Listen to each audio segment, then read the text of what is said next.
Recording in progress. Hello and welcome everyone. It is December 1st, 2025, and this is the 9 a.m. budget hearing for the 2026 budget. It's the meeting of the Board of County Commissioners. Please let the record reflect that all 5 commissioners are present. One commissioner is online, that is Commissioner Cuney, and then 4 commissioners in the hearing room. So our commissioners Jordan, Waldrop, French, and Kearns. And today we are going to lead off with 2 public hearing items, and then we do have 1 resolution. But we'll start with public hearing item number 2A, and this is to consider the adoption of the 2026 to 2031 Transportation Improvement Program, 2026 Annual Construction Program, 2026 through 2031 Stormwater Capital Improvement Program, and the 2026 through 2031 Stormwater Capital Improvement Program for the Spokane County Public Works Department. And we will have a presentation from Matt Zarakor, our county engineer.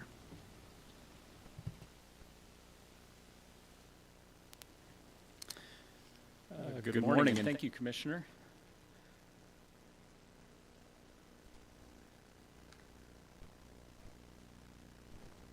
Thank you.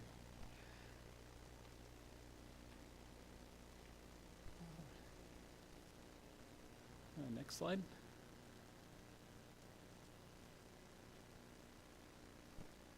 I think this is the actual 6-year plan. You don't happen to have the PowerPoint, do you?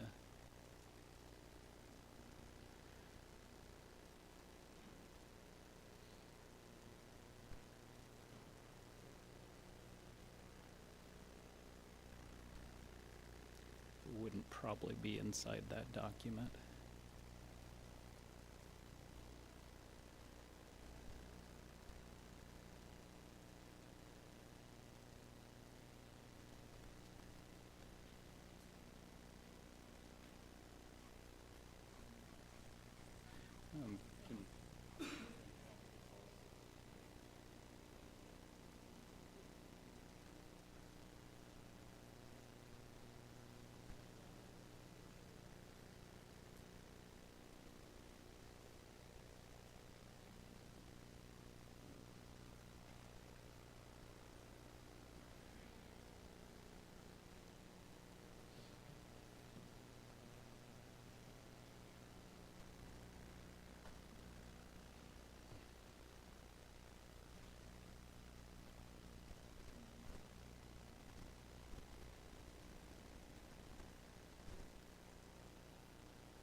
Thank you.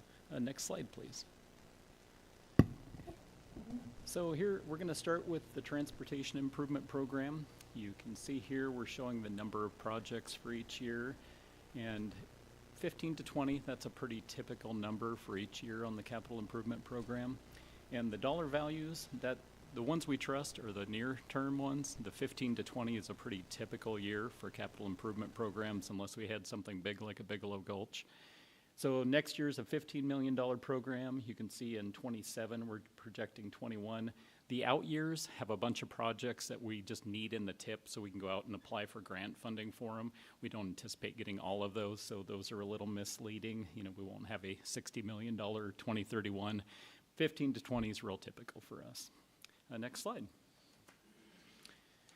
So for the 2026, you can see on the left there, we have 2.6 million in county dollars out of a total $15 million program. So we had another very good year in terms of applying and getting grant funding from state and federal sources. The major projects for next year, Bruce and Peone Roundabout, a $1.6 million project and should be completed next year. Hastings, that's a pedestrian safety project and also a channelization traffic safety for $500,000, and that's going to go next year also. Wellesley and Appleway Roundabout, another $1.5 million roundabout, 2026. Both of those are 100% funding, so we like those. Those are our safety grant dollars. Crestline Sidewalks, that's the one where we already put in the pedestrian crossing at 57th, and we're going to complete the rest of the project next year. Market Street Preservation, Freya to 2.87, basically Freya North. That's a 2-inch grind and inlay in full width, and that's a $2.1 million project, and that will be done next year also. It's also worth noting we're advancing Craig Road, both the realignment and the roundabout, and anticipate delivering that next year.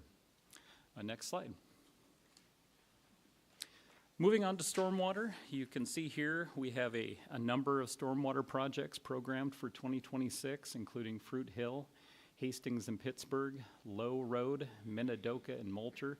And these are projects where we're fixing a fairly localized stormwater issue. And those are projected out. You can see below for each year we anticipate 1 to 2 million in stormwater projects. Next slide. So the board was good to us and passed a stormwater fee, and want to show you the work that we're doing with that money.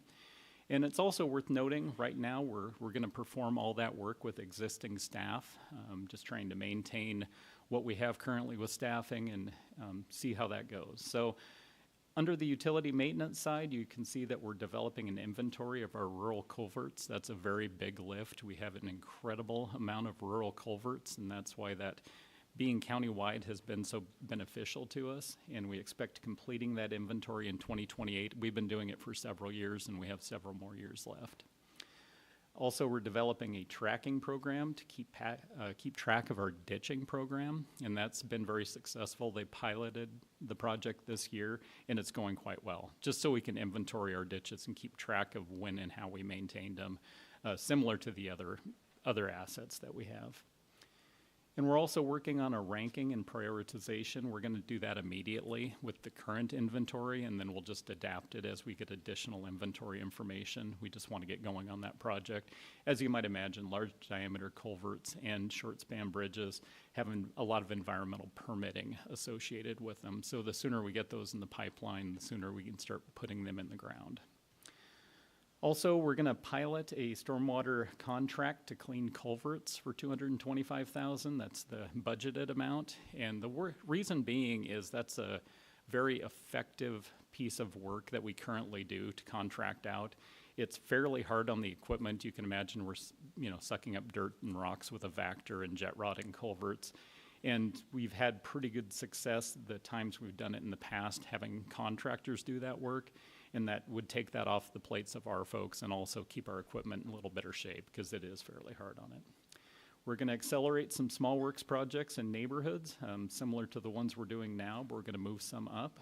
And also we're going to evaluate some regional facilities. These are larger facilities, usually in the problem drainage areas where we try and consolidate drainage and get it to a place where we can effectively infiltrate it.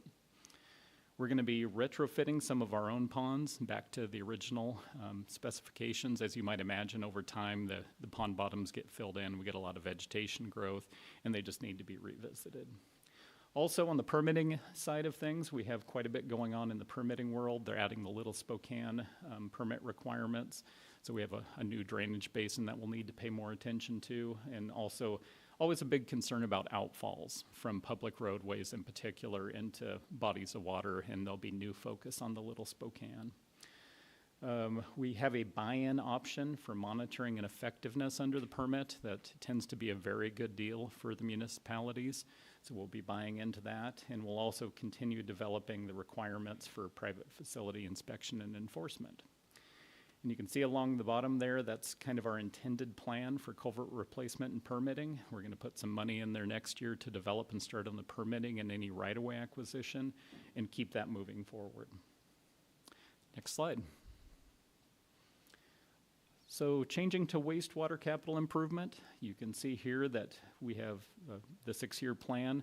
There's the wastewater collection system improvements, and that runs $5 to $10 million a year, total of $25 million for the 6 years we're looking at. We have the annual contribution to the Riverside wastewater reclamation facility, and then water reclamation facilities, there's a one-time outlay next year for $500,000. Next slide. And in terms of major wastewater capital improvements, you can see here we have the Donwood and Grace sewer projects, and that's in the Valley Step projects. And they're going to be designed in 25. We're going to construct Grace in 26 and Donwood in 27. Total value of $6 million, and we anticipate completing those in 27. Similar up north, Lane Park Sewer, that's a Lamorid, and design 26, 27, construct in 28, another $6 million project, and again a 28 completion on that. Also going to be working on our Marion Hay force main. That one obviously got a little attention this year when we had the problem with our force main, and put renewed emphasis on getting that redundant force main in place so we have a better option when there's issues with the current force main.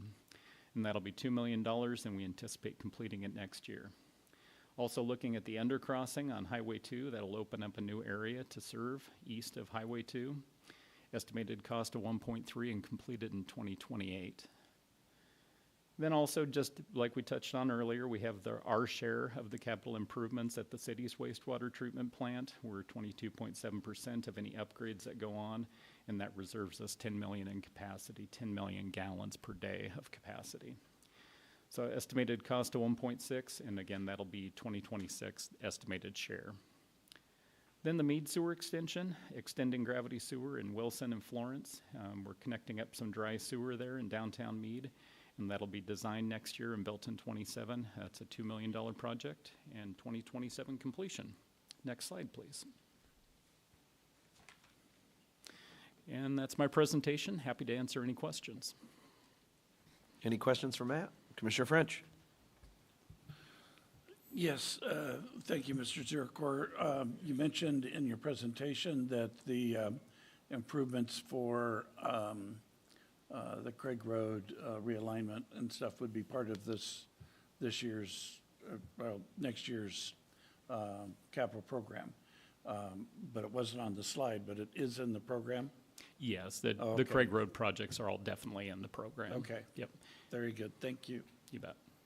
Thank you for your efforts to get that in. Absolutely. Really appreciate it. Yep. Any other questions? No? Okay, well, this is a public hearing, and I will state for the record there was no written testimony received today on either of our public hearing items. But in regards to the Transportation Improvement Program, the Stormwater Capital Improvement Program, and the Wastewater Capital Improvement Program, anyone wishing to testify, please come forward. Second call for anybody wishing to testify. I'll look, anyone online? No one online. We'll give a few more seconds in case anybody is there. If you are online via Zoom, please use the raise hand function. No? Okay, third and final call. Seeing no one wishing to testify, we'll close the public hearing, and I will look to my fellow commissioners for a motion. Thank you, Mr. Vice Chair. I would move that we approve the adoption of the 2026-2031 Transportation Improvement Program, 2026 Annual Construction Program, 2026 to 2031 Stormwater Capital Improvement Program, and the 2026-2031 Wastewater Capital Improvement Program for the Spokane County Public Works Department as presented today. Second. All right, we have a motion and a second. Any comments? Discussion? Seeing none, all in favor say aye. Aye. Aye. Aye. Aye. Motion passes unanimously. Okay, that will bring us to our second public hearing of the day. This is public hearing item number 2B in the matter concerning the Spokane County budget for calendar year 2026 to include updating capital facilities elements of Spokane County's comprehensive plan to be consistent with the capital improvement plan within the 2026 budget. And we'll turn it over to Jeff McMorris and Tessa Sheldon. Take it away. Thank you, Commissioners. We do have a PowerPoint to pull up.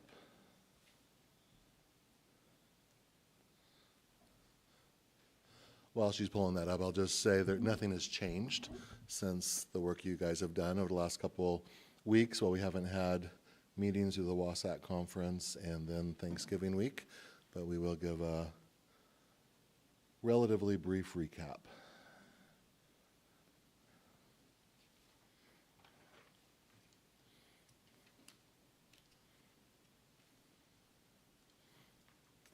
So if we just move to the next slide, a brief overview of how the process worked this year. As you know, we started much earlier than normal back in March.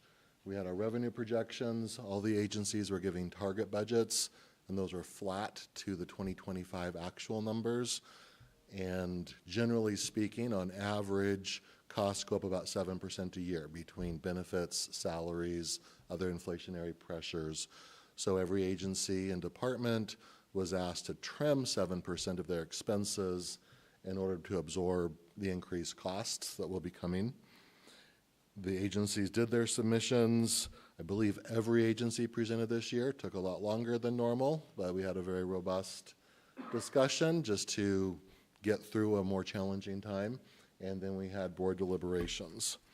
As the board deliberated, as you'll see on the next slide, the things that rose to the top, and we actually chose these priorities for you based on the decisions you made, but the largest add backs were by far detention, can I think of the word? Detention, juvenile, and public defense. And that's the by far the largest percentage of add back that came to the budget, and that's normal. The county frequently prioritizes, if not always, criminal justice and public safety. Financial stability was another big theme of the year, as we're just looking at a long-term expenses exceeding revenue gap, and then service efficiency, which you'll see as we talk about FTEs.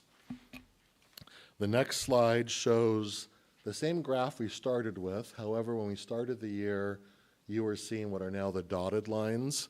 The bottom dotted line was the projected revenue, and the top dotted line were the projected expenses.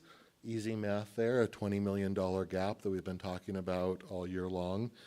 And you'll see with the actuals, we have more revenue coming in and then expenditure restrictions to solve on the 270, which is the budget this year. On the revenue side, as we've talked about for the last several months, sales taxes have been coming in higher than originally projected, both in 25 actual and projected for 26. So that added about $4 million there. The property tax that we've all talked about, the $1.4 billion in additional property hitting the tax rolls through the development. So that provides additional revenue to the county without the board raising taxes. And then we also had the license fee that the state legislature passed last spring when they were in session. It'll come in through the auditor's office, but it is a general fund revenue source. And then everybody's aware how the Valley passed a tax measure to fund additional law enforcement officers. They contract with us. So it's budget neutral to us, but it does bring in more money to cover the additional expenses. So that's the $8 million of increased revenue. And then the rest we'll be talking about is the other half, the roughly $12 million in cuts. The largest cut is in the world of FTEs. So we have about 60 fewer general fund FTEs. If you look at the chart on the right, Jason chose chairs for the most part because we were able to do a lot of this through attrition. There were about 5 pink slips that went out, represented by the 5 bodies there. we were thankful we were able to have a minimal impact on people. And of the 60 in the blue that represent the general fund, about 20 of those back in March, when the board said to be a little more judicious and looking before we repost a position that comes open, we had about 20 positions at that time that were open or shortly going to be open. So we pulled those down. So that's about a third of the 60. And then you take out the 5 that were layoffs, that left about 35 that were done through attrition. And sometimes it might be a person quits and we don't repost it, or like when our purchasing director moved on, we gave some of the work to Tessa and budget, some of the work to Heather and grants, divided it. It might not be ideal, but in tough times, it's a way to save some funds. So sometimes we'd still have an internal candidate who could be promoted up to a position, but then we wouldn't backfill the position that person left. So attrition comes in a lot of different forms, but that attrition represents about a third of our overall gap, about $6 to $7 million. We also reduced budgeted overtime, budgeted supplies, travel, other M&O, and we already talked about the revenue growth. And then capital normally goes to REIT. That's a commonplace for most of our capital. Our large piece of capital, which is our campus infrastructure improvements around the clean building law that the state legislature is requiring of us to do, is being done through a bond. And then we also put some golf on that bond, but just by way of reminder, golf fees will repay that part of the bond. So it won't be general tax dollars, it'll be golfers and their fees that pay for that. If you go up to the red section, those 20 represent positions that were funded in this year's budget in non-general fund areas that have been removed because they're not going to be filled anytime soon. And then the top 2 in the gray shades show both general fund and non-general fund. And a lot of those in the top 3, those 20s, also are around the old PeopleSoft system, where it was common to carry a position and it was funded or unfunded, but there was really no plan on filling it. We're trying to get the budget more realistic to, if the position's not going to be filled in a year, let's just not have it in the budget. We'll add it back when needed. The next slide is another way to look at the FTEs. The full line, blue and red together, represents how many FTEs overall we have. The red would be the empty ones, and that's a snapshot at the end of each year. You'll see we actually have more filled positions than historical, but fewer unfilled because we are getting a little bit tighter on which positions we plan on filling. The top lines are public safety, by far our largest source of public employees. Then you have the other general fund agencies in the middle, and at the bottom are the non-general fund agencies. If you look at the county FTE in the bottom corner, you'll see we're down to pre-COVID numbers, about 120 fewer FTEs than the beginning of the year when we started, just started early to minimize the impact on people as a way to live within our means. With that, I'll turn it over to Tessa.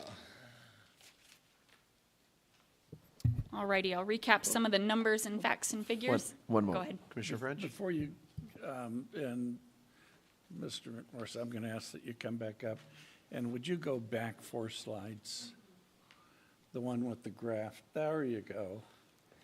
I just wanted to, this is a very sobering slide for the county and quite frankly for counties across the state, because as you look at the expense line, which is that red line that's climbing at a ski hill pace, a lot of those costs associated with that climb are being driven by the state. They're not being driven at the local level. And a good part of that is being driven by the changes in caseload standards for our public defender's office, which will have a ripple effect. And so I just really want to make this point for the audience that this dramatic climb in expenses is not a result of bad decisions being made by the Board of County Commissioners. It's bad decisions, quite frankly, being made at the state level and the Supreme Court that we have to fund and we have to find solutions for. And while we've been very good at that in the past, and I want to compliment our staff for the hard work that you put into this. This has been one of the most challenging budgets that I've had to go through, and both your department and all of our departments throughout the county and our staff have worked to try and close the gap so that we can pass a budget without increasing taxes. This is hard work, and it's going to get a lot harder from here on out and stuff. So I just want the public to be aware that, you know, this is a dynamic not created by your board, but being responded to by the county and the staff across the board. And then is any of this expense that the county encounters, is there any conversation going on with regard to how much of those tasks can be assumed by AI? We have talked about that in regards, particularly as we implement Workday, and we've seen some. You'll remember a lady in the IT department when Workday came on board. She let Kevin, IT director, Kevin Norris, know my job has taken a fraction of the time it used to take. And so we worked with her, found her a home in planning now, where we needed a person, and we did not backfill that position in IT. So as Workday comes on board, I think we will be able to see some additional attrition over the next year. Our hope is to do everything through attrition versus layoffs, but yeah, AI does have a place and makes some things easier and quicker. So the week before last, the Washington State Association of Counties had its annual meeting, and a major topic of conversation is, you know, how are we going to adjust to all these increased costs? And in talking to a couple county commissioners from other counties in the state, as they move more and more to transitioning to AI as opposed to what they have now, the positive is that they can achieve some economies. The negative is there is less interaction between our staff and the public. And I think one of the things that I take a great deal of pride in is the fact that our staff is very responsive to the public and makes themselves available whenever possible. And I hate to lose that because you lose that one-on-one contact with the public, and not only the service that you provide, but also the direction that they provide you to make your service better. And so I just wanted to make those points while we were at this juncture in the presentation. And thank you, Mr. Vice Chair. Yeah. And it is good to point out, as you did, that, you know, originally in March, the 2027 estimate was a $31 million gap, primarily because of the FTEs and ongoing savings backing those. That has been closed. The additional revenue coming in from just a stronger economy than originally projected, and you know, a big chunk of it is the Valley, and then the revenue back behind those new FTEs. And just FYI, our FTE count will probably go up by 10 early in the year because of the Valley, and they're adding to their police force there.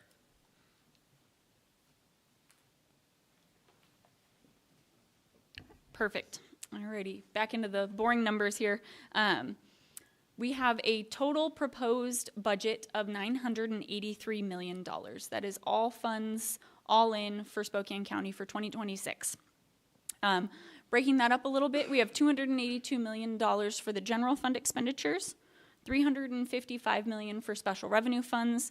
Those are things like the county road fund, doing road projects that Matt spoke to earlier, mental health sales tax, funding different initiatives, and then grant funding, which can fluctuate quite a bit. We have internal service funds at $108 million. Those are like our medical, dental, our IT fund, things that help make the county operate. Enterprise funds, $142 million. Those funds all pay their own way. Fees and for service or user fees pay for the golf and the sewer funds to operate. And then we have capital projects and debt service rounding it out at the end. Next slide. To break down the general fund a little bit, Jeff hit all the major highlights earlier, but we started 2025 with a revenue of $261.6 million. As we've worked the process for our revenue estimates for the 2026 budget, we settled in about $266.3 million. That's kind of our basic operating revenue. Sales taxes, new construction, updated for all sorts of different things. The new license fee Jeff spoke about. The $15.7 million at the top is kind of how we get to our $282 million.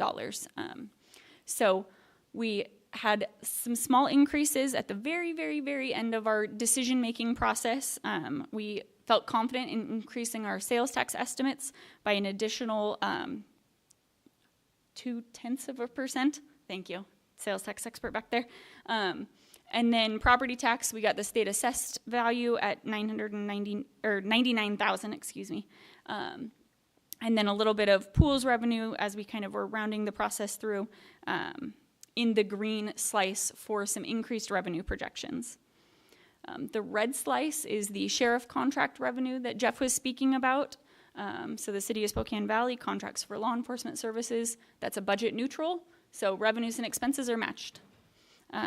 And then we have the large one-time use of fund balance. That is $11.7 million for the Aumentum software, which I will come back to in a minute. So all that revenue allows us to spend money, which is the goal of the budget, to set the expenditure authority for the year. So we have our ongoing operating budget down in the bottom. That's $267.2 million. That was increased by the $900,000 from the green slice of the pie from the previous slide, over the $266.3 that we'd started our budget process with. Then we have the $3.1 million of revenue-backed sheriff contracts in there, and then $11.7 million for the one-time investment. Throughout the budget process, the board listened to every department give a presentation about how they would manage to their 2026 target budget, and then if they were unable to manage to their target budget, what would it take them to help operate efficiently and effectively in 2026. After hearing all those presentations, the Board of County Commissioners decided that they would make strategic investments in various departments, and largely those were all in the public safety and justice departments. Detention receiving the lion's share of the funding, $3.8 million. Public defender maintaining staffing levels. Juvenile detention working to keep current staffing for corrections officers in the juvenile detention area. Superior Court, medical examiner, and then emergency management also received funding. There were also several other smaller departments that received funds, but this was the lion's share of the decisions made. Next slide. Alrighty.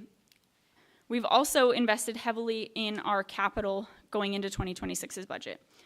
As Jeff mentioned earlier, we are selling bonds this week to help fund the campus infrastructure improvements. Those are state-mandated improvements here on our campus to make our facilities more energy efficient. So in the 26 budget, we've already spent a large portion of the money this year, so the rest of the project will cost about $25 million next year and the following year. We are investing the $11.7 million, rounded up to 12 here, for the Aumentum software. That is a software system that will support the assessor and treasurer's office, and it supports every single taxing jurisdiction within Spokane County. That's why it has such a hefty price tag. We'll also be doing a jail capacity remodel with $1 million of carry forward funds. Barron Expo and the golf course both pay their own way for their capital renovations. The golf course improvements will be included in our bonding package. However, the golf fees will pay for that debt service over time. And then we also have the continued expansion of our crisis stabilization center. That is a regional investment we are making with mental health sales tax dollars and opioid funds. Next slide. Alrighty, and Matt spoke about most of these improvements. We do have the Craig Road. It made it onto a slide here for you, Commissioner French. Craig Road roundabout and realignment, Market Street preservation, various other public works improvements included in the 2026 budget in the county road fund. For the last of our investments in the community, I'll turn it over to Jeff.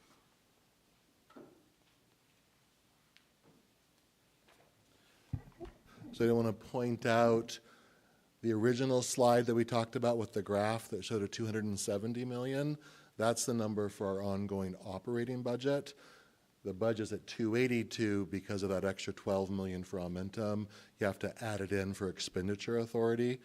But next year, if you were to do the same thing again and give everybody flat budgets, it'd be at that 270 level. That's your ongoing number. The extra 12 is just for expenditure authority for the fund balance spending. And then this slide shows, this is a lot of Justin Johnson's work over at Community Services. You'll see our behavioral health co-response, and then some of the local nonprofits who do a lot of work on our behalf. We provide the funding through, most of this is federal and state pass-through dollars. A lot of these dollars come with a lot of strings. And so you can't choose to take from A and give to B, even if we would like to, if we think that makes more sense for our community. If the feds say it have to be spent a certain way or the state says that, we have to do that. But there's nearly 48 million. It's hard to put an exact amount on it. A lot of it is based on reimbursement. So that's kind of our up to number, but Justin usually does maximize that. And I want to point out, if you take the 15 million Tessa just talked about in the stabilization center, this 48, and then go to the next slide, another 14.2 million.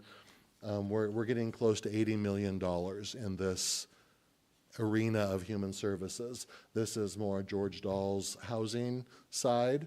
There's a little bit of community development in here also, but it shows our homeless prevention dollars, emergency shelters at 4.6 million. You can see them there, SNAP, Habitat. Some of the CDBG dollars go to more infrastructure. You see the small amounts for the small towns that we help support through the CDBG, just the way the formulas are set up with the state. And if you take those, you also add on the additional mental health dollars that fund our therapeutic courts and the specialty courts. We are north of $80 million in this. I just point that out because sometimes I read in the press we're not doing our part. And you can always do more. Everybody can always do more. But we do a significant amount here. And then this is just the roll-up charts. You will point out on the bonding that 45-ish million, depending if we refinance some or not, we have to double account for that. That's just the way accounting rules are. You have to account for the money when we receive it, and then you account for the money again as it's spent on the projects. So the bonding fund is double counted, and then you just see the pieces of the pie there with our special revenue, the general fund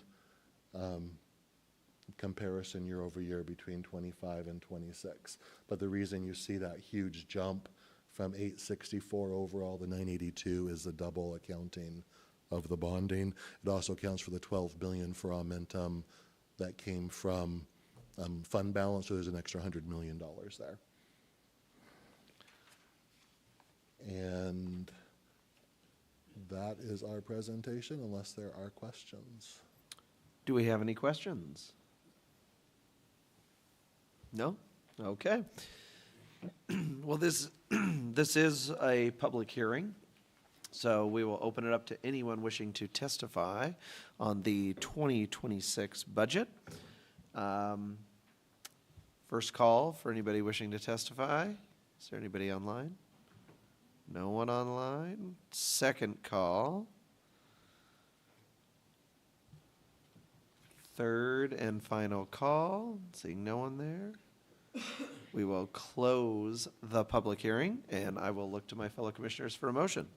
Thank you, Mr. Vice Chair. I would move that we adopt the Spokane County budget for calendar year 2026 to include updating the capital facilities element of Spokane County's comprehensive plan to be consistent with the capital improvement plan within the 2026 budget as presented by staff this morning.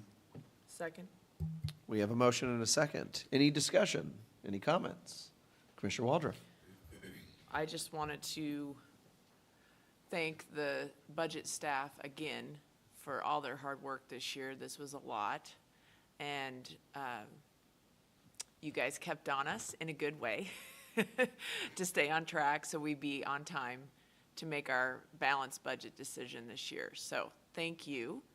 And I want to thank all the different department heads at the county who had to make some tough choices and come to us and ask us, but also we had to say no in some cases, but we were able to buy back areas that I think are really important. Juvenile justice, we did a little bit in parks. I see our parks director here to make sure we could keep our parks open for our constituents longer. So we made, I think, some really good strategic choices to keep our systems going, but also to think about what constituents are looking for in terms of, the amenities that we do offer here in Spokane County. So I'm happy that we're able to keep the children's waiting room open at least one more year, which provides childcare for those people who need it, who are going to court for a variety of reasons. And I'm hoping we can continue to work with Vanessa Behan to keep that open, long term. So I want to thank my fellow board members for all the time that we all put into making tough decisions this year. Next year is going to be probably tougher because we've been able to cut around the edges and look at positions that we could eliminate. I do hope that the 5 people that are getting the pink slips are going to be able to find other employment here at the county. And definitely there is an impact to these decisions, and I thank those people for their service and hope that we can find another place for them here at the county. So I'll be supporting this and looking forward to starting on the next budget here after a bit of a break. Commissioner French. Thank you, Mr. Vice Chair. So, as I indicated earlier, the week before last was the state conference. Had the opportunity to talk to a lot of my fellow commissioners across the state, and to give you an idea of how challenging it is, I also sit on the State County Road Administration Board, and that board monitors not only how counties spend the road funds, but also how many counties actually have to rely on the road shift to be able to balance their budget. And that number is about 65% of all the counties in the state are having to rely on the shift. And then you put on top of that the number of counties that also have to had to increase their property taxes this year for next year to be able to balance their budget. I'm very happy to say that Spokane County is one of the few counties in the state that was able to balance its budget without having to take the 1% allowed increase so that we could pass those savings on to our constituents. And that's the result of a lot of hard work by our budget department and by county staff across all the departments in the county to not only continue to deliver quality service, but to try and find ways to do it more economically. And so I just want to say thank you to all of the staff in the county for trying to continue to get Spokane County to live within its means while at the same time not sacrificing service. Thank you. Commissioner Jordan. Thank you, Mr. Vice Chair. I also wanted to pile on and thank our budget staff. It's amazing what you guys were able to do with just a few people. And you kept us on track by being what I would call politely pushy throughout the year, emphasis on the politely part.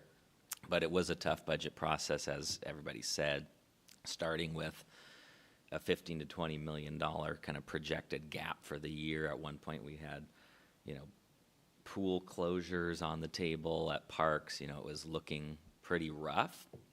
And I think the fact that we started talking in real earnest about the budget early and often helped us to minimize the impact by reducing staffing in some of the areas that we did, by attrition wherever possible, rather than layoffs. So I think that was a good thing.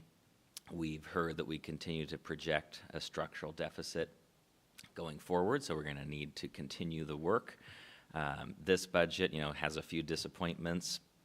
For me, one of them was not being able to find funding for a guardian ad litem position in juvenile court, which we won't be able to refill. But we ultimately had far more requests in the operating budget than we could possibly fund, so we had to make tough choices. Echoing other commissioners, I'm glad we were able to keep the current staffing in juvenile detention. We were able to keep some staff in the medical examiner's office that potentially had to be laid off. Otherwise, preserving the children's waiting room for a year really helps families going through the court system in partnership with Vanessa Behan.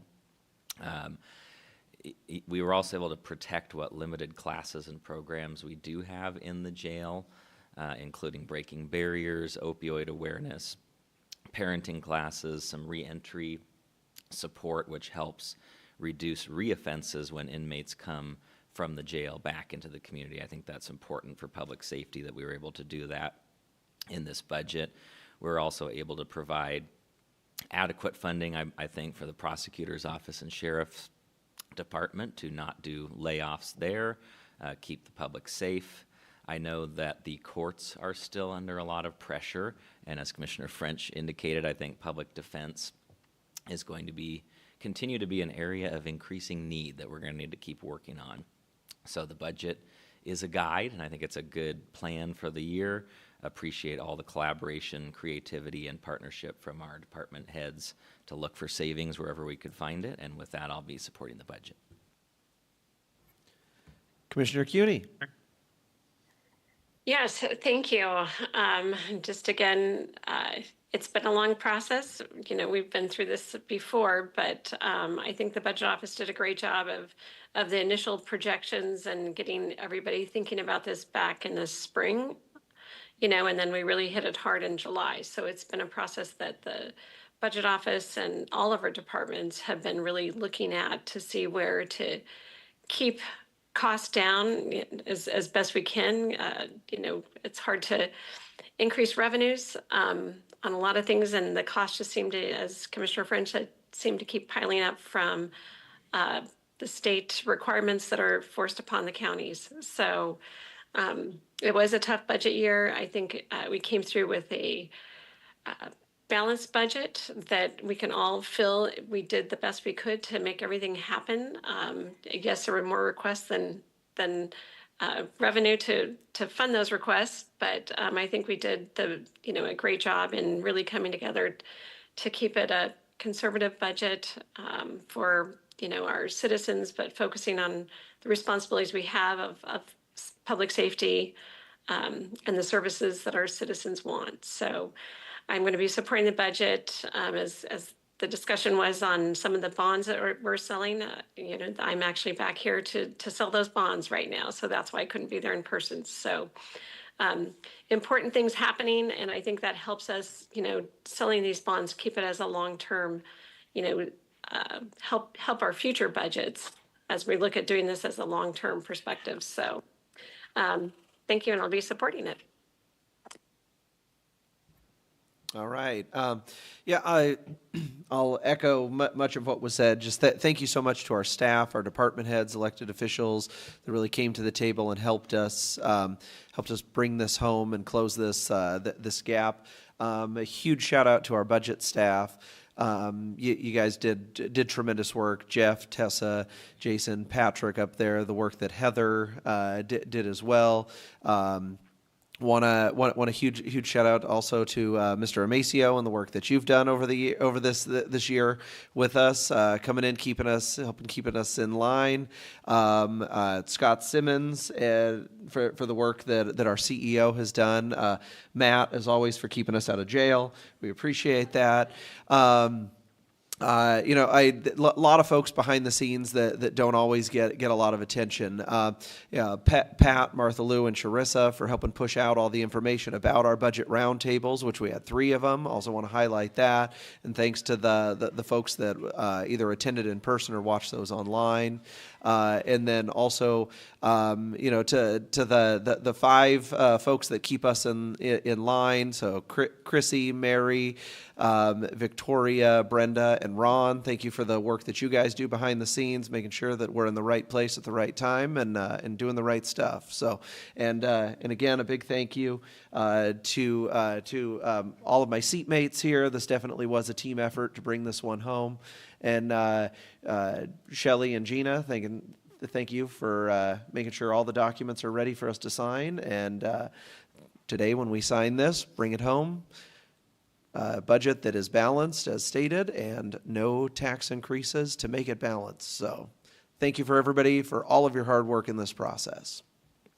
We have a motion and a second on the table. All in favor, say aye. Aye. Aye. Aye. Motion passes 5-0.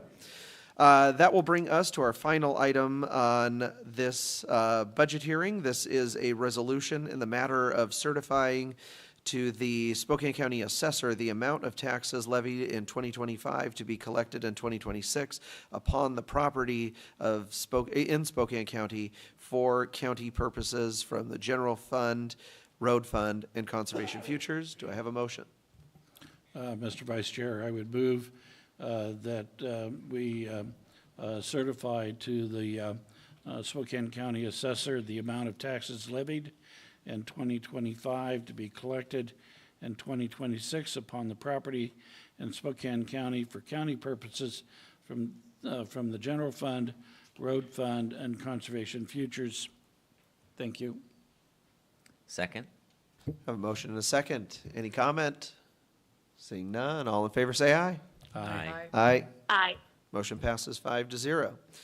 Okay, that does it for everything on our budget hearing agenda.